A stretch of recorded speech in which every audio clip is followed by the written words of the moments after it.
Hello friends, આજે આપણે બનાવીશું રવાના ઇન્સ્ટન્ટ મિક્સ વેજ ઉત્તપમ.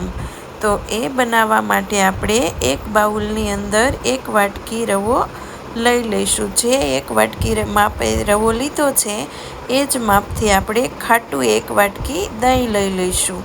હવે આ બધાને વ્યવસ્થિત બેટર મિક્સ કરીને બેટર બનાવી લઈશું.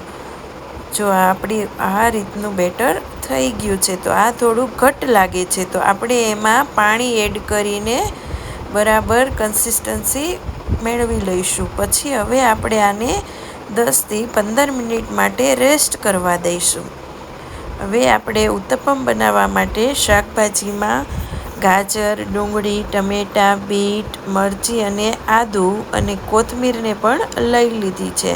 આ બધું વ્યવસ્થિત ઝીણું ઝીણું સમારી લીધું છે. હવે આપણે બેટરની કન્સિસ્ટન્સી જોઈ લઈએ. જો આવી થીક બેટરની કન્સિસ્ટન્સી રાખવાની છે, તો આપણું બેટર વ્યવસ્થિત તૈયાર છે. હવે આપણે ગેસ પર એક પેન મૂકીશું.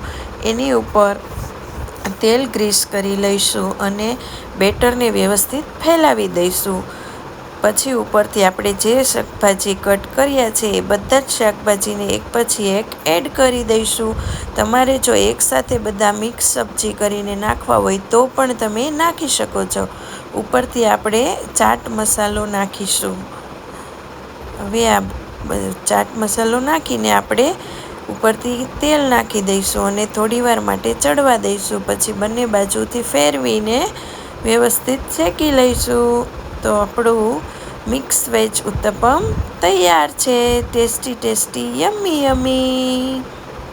જો તમને અમારો વિડીયો ગમ્યો હોય તો લાઈક કરો, શેર કરો અને સબસ્ક્રાઈબ કરી દો, એટલે તમને મારા બધા જ નવા વિડીયો પહેલાં મળી જશે.